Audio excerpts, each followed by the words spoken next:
Hi all. In this video, we'll try to solve one more interview question in SQL. That is how to combine or how to join two tables without primary key and foreign key and without a common column.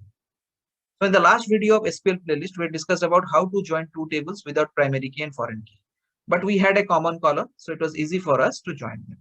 But in this case, we don't have a common column as well. Now let's get started. So for this question, I'll be using that same tables which I had used in the previous video under SQL playlist. That is employee and project table. And as you can see, I have changed the employee ID name to ID in project table. So that means in employee, you will be having the columns as employee ID and employee name. And in project, you'll be having the columns as ID and project name. So let's execute the select query for both. So this is for employee table, employee ID and employee name. And this is for project table, ID and project name. So now we don't have any common column. And we know before that there is no primary key or foreign key constraint in any of the tables. Now, for such type of questions, if you perform any kind of join, what we need to do is we need to create a temporary column in both the tables. And that temporary column should have the same name in both the tables. So that that particular temporary column can be used as a common column to join them. So now let's see. So here I will write it as select star bracket employee ID as temp-c. So here what I'm doing is I'm storing the values of employee ID in a temporary column called temp-c in employee table, because we know we have employee ID in employee table. Similarly, I will write select star comma ID as temp-c. So here I'm storing the data of ID column under project table in the temporary column named as temp-c. So as I've told, both the temporary columns should have same name from project table. Now, why are we taking employee ID and ID? The reason is we know that be it the employee ID column or ID column, it stores the ID of the employees. So for that particular reason, we are using these two columns to store the values in a temporary column. Next, what we'll do is we'll store the result in a temporary table individually. So this T1 will store the result as employee ID, temp-c, and employee name. And T2 will store the result as ID, temp-c, and project name. Then using this T1 and T2, I'll be joining the tables. So here we are trying to do inner join. So I will write it as select star from T1 inner join T2, then using temp-c. So now we know that we have to use using keyword when you have two tables with a common column and without primary key and foreign key. Now in T1 and T2, we have a common column, that is the temporary column which you had created, which is temp-c. And we don't have any primary key and foreign key constraint, so we can use using. So that's why inside using, I pass the temporary column temp-c, which is common to both. Now let's execute it.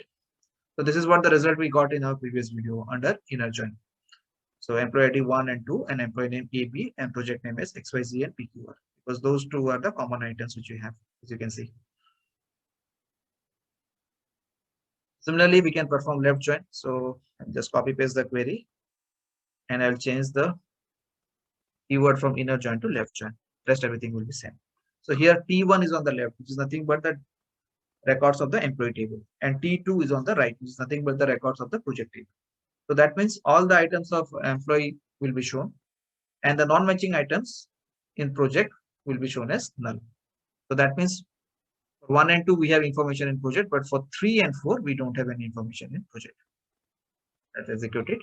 As you can see, for project name 3 and 4 it is showing as null. Similarly, for right join, same thing. We just change the keyword from left to right. So now all the items on T2, that is nothing but project, will be shown, and the non-matching items in T1 will be shown as null. That means in this case 5 and 6. So we don't have any information about 5 and 6 in employee table. So that will be shown as null.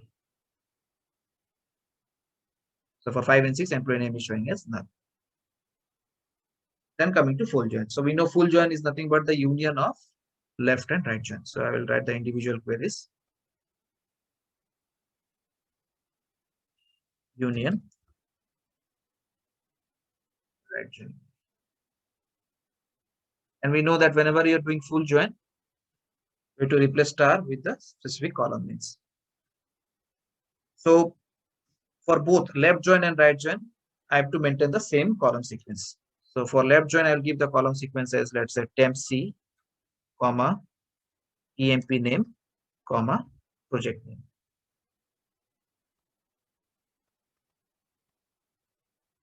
And same column sequence, I will give it over here, the right join. And let's execute it. Now we know that, as I've said before, full join is nothing but the union of left and right. So we have all the employee IDs. So 1, 2, 3, 4, 5, and 6. Then for 3 and 4, we don't have any project name information, so it is showing as null. And for 5 and 6, we don't have employee name information, which is showing as null. So this is how we can use full join. So in this way, we can combine two tables where we don't have primary key and foreign key, as well as we don't have common column. So the main thing over here is, or the crux in this question is, you need to create a temporary column and the name should be same in both the tables. So that's it from this video. Thanks everyone.